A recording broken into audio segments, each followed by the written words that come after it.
There we go. I am. Perfect. Right. What you gonna do for it? How you gonna do it for it? What you gonna be?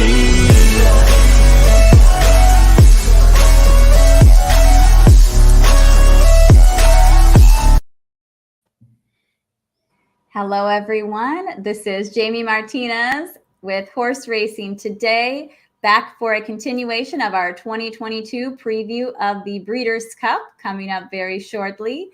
And we've got some information for you to take a look at before you go ahead and place those wagers.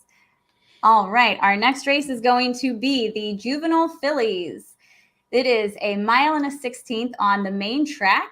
As far as the profile for a winner of this type of race during the current Keeneland meet, we have had 25 races, so we've got quite a good sample size there. Inside speed looks like the way to go, so that's something to keep in mind. As far as key facts for this race, jockey Joel Rosario won 2 and 3 of the last 4. The average winner paid $35 with only 2 favorites winning in the last decade. Definitely something that you might want to look into when you're making those bets. As you can see, we got a lot of green there on the inside and a lot of green as far as speed is concerned. Green means good, so another thing to keep in mind there. And we've got a couple handicappers here with us who are going to help us make their picks. We have with us again, Rich and Tom, a few of our experts here.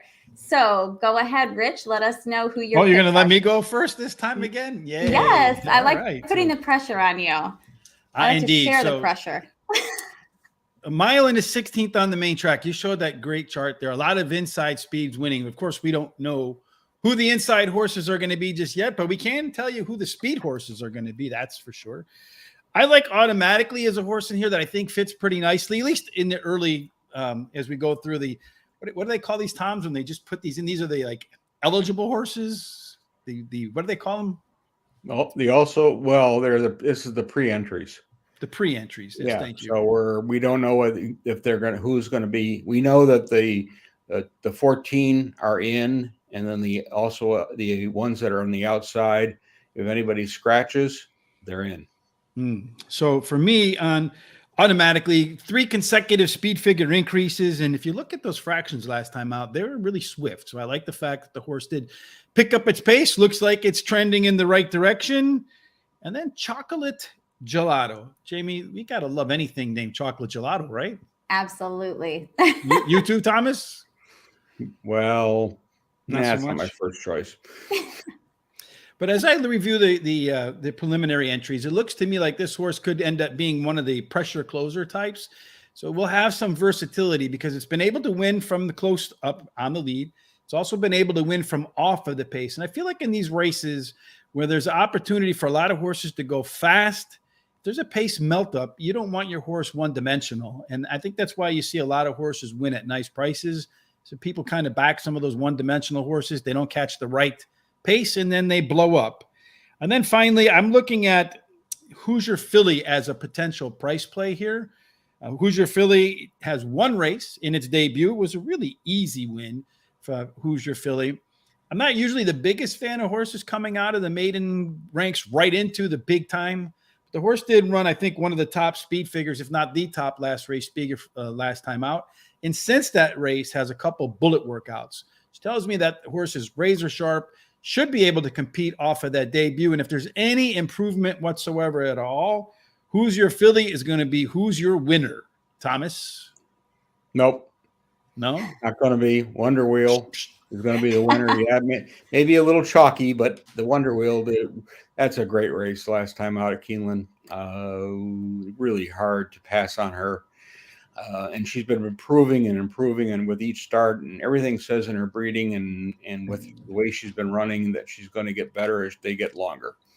And this is one that I think is right there, and she's mature, and she looks good, and I really think that's the one to beat. I do agree with you anatomically. I thought she's my second choice. She's got some speed. Just a matter of where she draws is going to be the big thing there with her. She draws outside. It's going to be tough. I put Raging Sea as my final choice. Chad Brown. I think you may have a good one here. My long shot play will be Grand Love. And that's because you're always a romantic. She's well, this is one that has been up and down, but she may be better as a 3-year-old than as a 2-year-old, but maybe at the end of the season she could sneak in there and beat this bunch. All right. I don't have many questions on this race because to me, this race has no real standout. It was really wide open for me. So I'm just kind of like along for the ride. Nice picks, boys. I like it. Well, hopefully they're only nice picks if they win, right? People talk about That's true. value. In horse racing, you hear all the folks all the time trying to pick long, but is it a value horse? Is it a value horse? And for me, there's only one value, and that's a winning ticket. Everything else is just crumple it up. Kobe, it's garbage. So there's only value in winners, Tom. Hopefully one of us has the winner here, but we'll definitely have some better insights when the post positions and the jockeys and all that stuff are announced. So that's what on next Monday, right? Monday, the 1st of November. Yep, I believe so. Or and that's also Melbourne Cup Day. Hence the Melbourne Cup, Tom. At the night, and Tuesdays actually the races in Australia, but we start at 10:30 p.m. starts our coverage. So we get to, and that'll be a couple horses running, only 24, and going 2 miles. Well, we're used to that, you and I, Thomas. Oh, yeah. Indeed. Well, that wraps up this one, folks. What do we want to do now? Well, we will be covering all of the other Breeders' Cup races. So come back in the description. You'll see a link to those, or you can go to our page. We have it all over social media. Tune in and see what other picks and insights we have for you. But definitely, we will see you in the winner circle. Thank you.